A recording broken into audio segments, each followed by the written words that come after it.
It's not that difficult to master limitless range.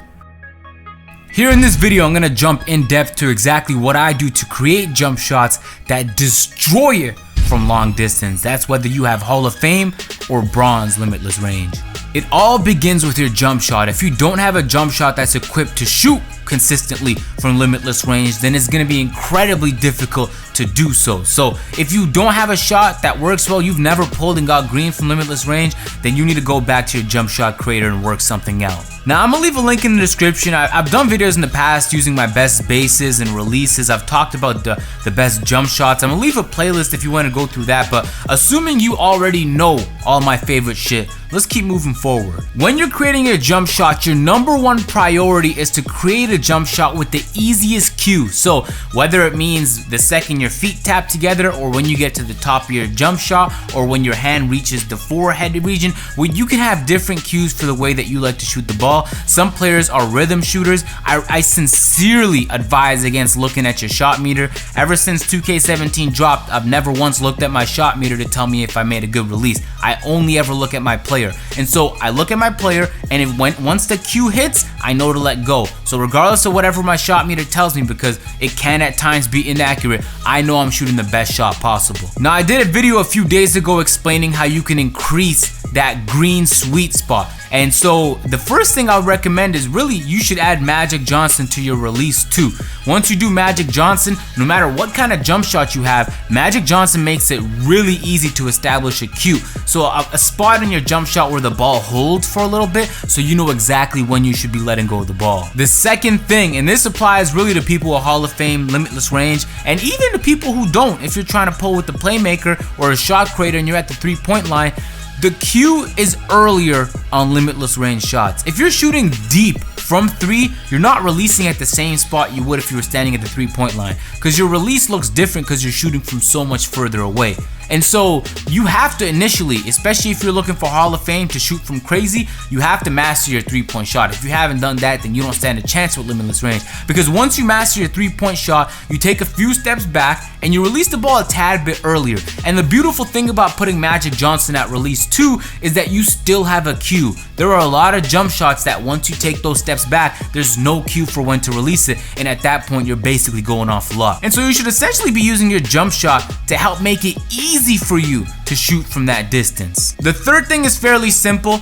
The slower your release, the easier it's gonna be from limitless range. Now that doesn't mean you can't shoot with fast releases, because I do it all the time, but if you are gonna use a fast release and shoot from limitless, then you have to be precise, because when you shoot from limitless, you're shooting earlier than you would at the 3-point line. If you already have a quick release and now you're shooting even faster, it can become tough to help time those shots. So if you're not precise as fuck, I would recommend against it. It makes life a lot easier, and it's part of the reason why I talk about in videos how I prefer slow jump shots at times, because from limitless range, it's a lot easier to time. Of course, I don't even have to get into, but you should probably have long range Deadeye. That's a must. Hall of Fame limitless range. Literally all the shooting badges, including difficult shots, is 100% necessary if you're going to be shooting from crazy. Once you take too many steps back, it literally becomes statistically impossible for you to get a green light. Stop looking at your shot meter, people. Once you take enough steps back, let's say for example you're before the half-court line, you're trying to pull up for a shot because you're reckless as fuck and you're wavy with your release, right?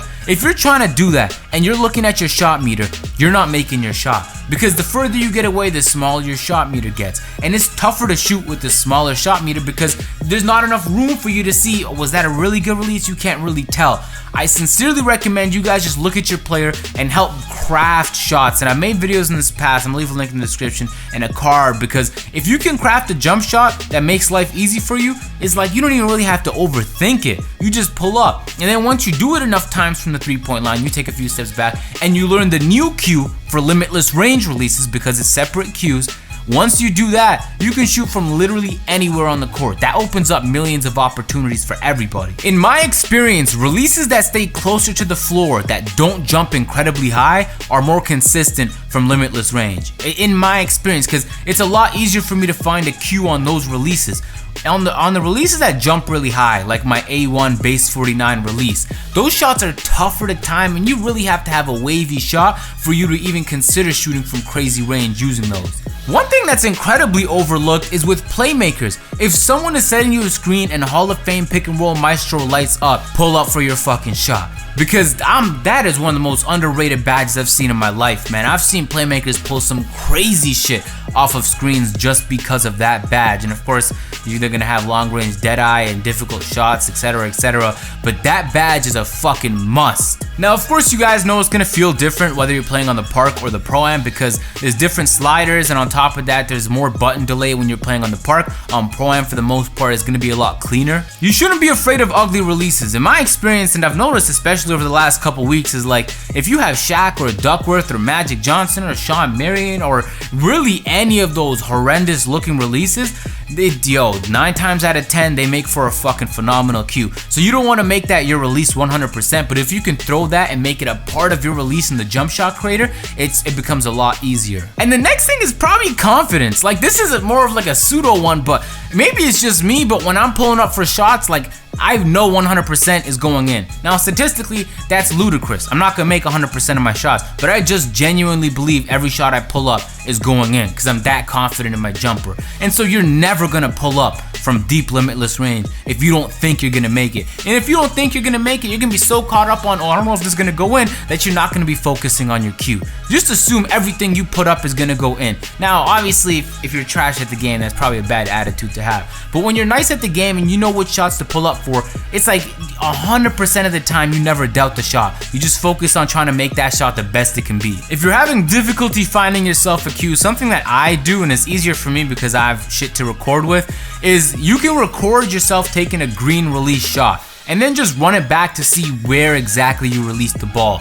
And then just ingrain that in your memory. That exact spot where you left the ball, you want to release it at that exact spot every single time. That should be your goal every time you pull up. And so that's why I'm saying when you got a garbage release, it's very difficult to find that spot. But with a good release, it's possible. I think that's about it. Like, for the most part, like, it's nothing crazy. If you run up on the high roller or the anti-up, you'll see people pulling up from half court confident as fuck all the time because it happens. Like, it's not like a most phenomenal accomplishment. Like, when I do it in videos, it's like, yeah, I do it all the time and I see other people doing it all the time, and as time goes on, more and more people are learning how to do it because it's not too difficult. You just have to have the right release and then the right cue, and it's as simple as that, man. I mean, aside from all the other small things I mentioned, like you want to get a shot that doesn't jump too high, you also want to get a shot that's slower if you're really into limitless range. It's just all the small stuff, but that's just likeliness. Even if you just have a shot that jumps high and is fast as fuck, if you know what you're doing and it's wavy, like, it's gonna go in no matter what. Anyway, I'm gonna leave it at that. If you guys enjoy, make sure to drop a like, subscribe. If you guys are new, I'm gonna catch you guys later. I'm out. Peace.